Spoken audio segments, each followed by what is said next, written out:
Hi, everyone. I'm Ann Gonzalez, the author of Beloved in the Pepper Tree. And I have Sheila Delson with me today. Sheila is the operator of the virtual professional organizer.com. And she's with us today to talk about her experiences being a grandparent and how she has used Beloved in the Pepper Tree and Beloved's wisdom cards to facilitate connection and a thriving relationship with her grandchildren during this COVID pandemic. When we're separated, they have not been able to visit one another. And today's topic specifically is about some of the brain science behind connectivity and some of the elements of helping children with new habits. So, not going to get too much ahead of ourselves right now, but Sheila, welcome. And so excited about this conversation.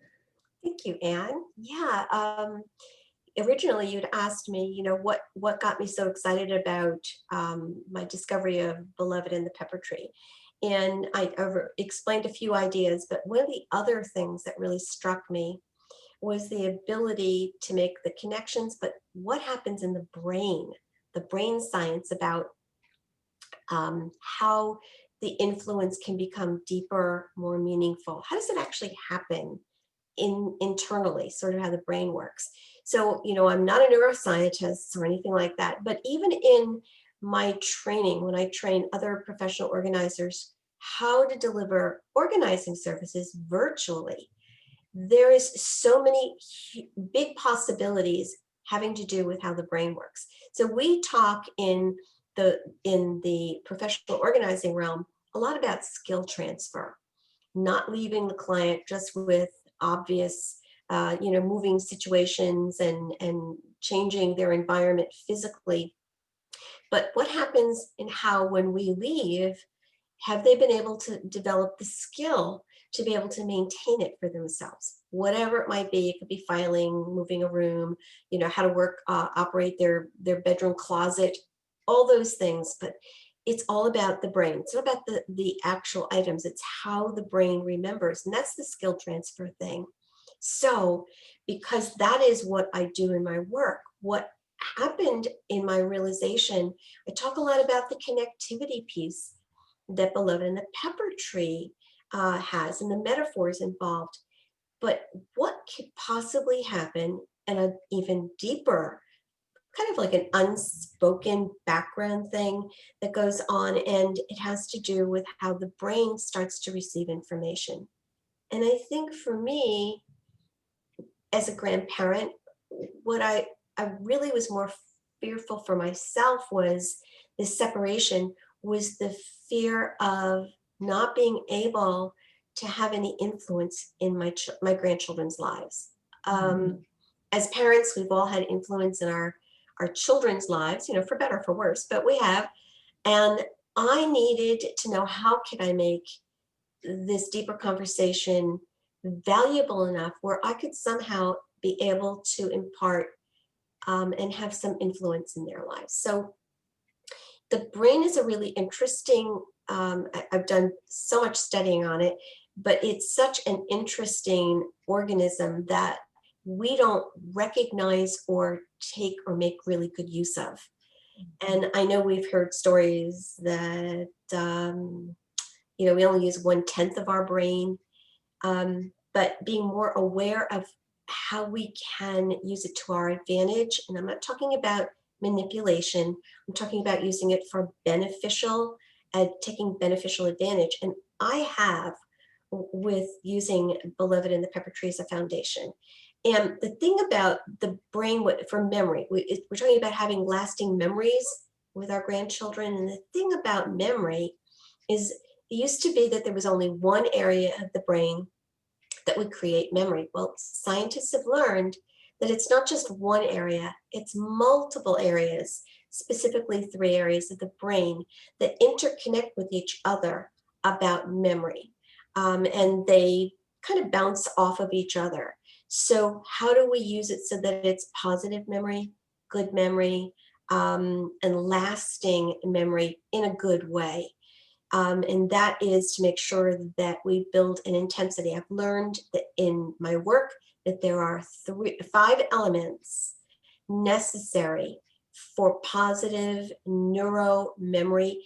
We want their little, there's this saying, neurons that fire together wire together. And we want our time that we spend with our grandchildren to have those little neurons firing so that the memory becomes wired, a lasting memory. I hope that makes sense. Can you give a specific example of that? Sure. So some of the wiring is the 5 elements that I found that are necessary are, I'm just reading them off of my own notes so I don't miss anything. Desire, consistency, repetition, intensity, and activity. So those are the 5 elements that are necessary to happen if for an event to create a lasting memory. Now, you can take those 5 elements and attach them to anything, and it probably would work the same. But the thing is, for better or for worse.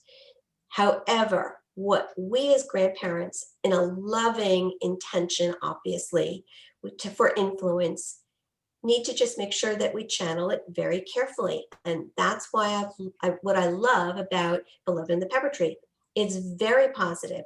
It's taking the realistic pieces of life that happen and manage to show how we can grow from them. So when I work with my grandchildren, a perfect example is, and by the way, they don't have to always be in that exact order, but to create a desire. So now the kids they look forward to meeting with me, Shasha, once a week, because we're going to talk about things that they are starting to expect. We have a consistent meetup time. They know that we have Beloved in the Pepper Tree as a foundational conversation. Our conversations can grow from that.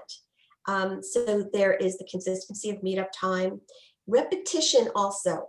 We use the repetition in going back to our wisdom cards. And if you thought about this anymore, and then I will also sometimes break in. So I'm not asking them to do all of the input. I will actually create input.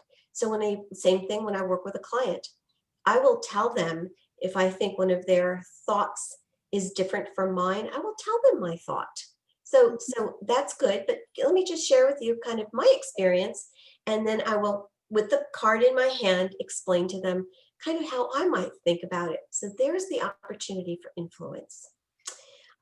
Intensity.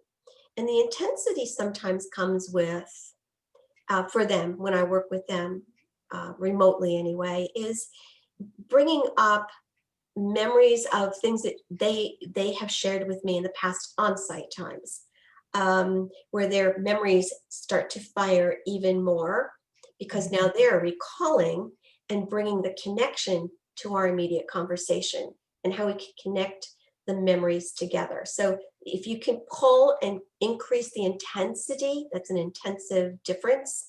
Now we've got a stronger neuro connection. And then of course, activity. So I mentioned earlier that sometimes we will do some coloring together or some doodling, and we're sitting with the camera so that they can see me and I can see both of them. So there's the 3 of us in the camera for the remote, and usually we do FaceTime.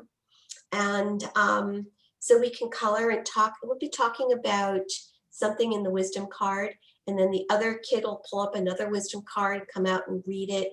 So all of that is activity driven. I like anything to do with the tactile, hands-on, and the memory, the connectivity into the brain, and then also the visual connectivity. So all that creates more memory and more lasting memory. So again, that's all skill transfer. The skill transfer when I give them my sense of a perspective on something. And sometimes I'll even have like, I had a little problem this week, and I'll tell them whatever the little problem may be. And then I love hearing each of them have a little thought. The younger one kind of doodles and he's got his teddy bear and everything, but you see the little wheels going, So, and yeah, I love all that. So that's how you create that brain connectivity as well. So it works. Wonderful. And you've also talked about it takes 30 days to make or break a habit. Is there any of that that applies to the connectivity with the grandkids? Yeah, I think it goes back to the consistency, Mhm. the repetition, part of those five main elements. Um, and it all has to do with consistency. Um, it's difficult, and well, we've been meeting once a week, and so maybe 4 sessions over those 30 days, let's just say. But what happens sometimes in between is the consistency of the midweek thing. And I think in our case, although I don't speak to them every single day, but there's that expectation that's developed that we're going to meet on a regular basis. So I think that's really helpful. And children are sponges. You leave them and their little minds, they're still working after you've said goodbye. Their little brains are still thinking and so forth. So and again, those wisdom cards, they've got the wisdom cards to pull them out and fiddle with them themselves. And again, that's relating back to our conversations. So I think that develops, it keeps that connection again, right? Keeps the connection again alive. And the more intense and frequency for those connections just bonds those memories even more. Wonderful. Well, Sheila, thank you so much for sharing a little bit of your wisdom on brain science and using that to our best advantage to form connections with our grandkids. And if you're interested in purchasing Beloved in the Pepper Tree or Beloved's Wisdom cards, please go to www.belovedsclub.com. There's no apostrophe, belovedsclub.com.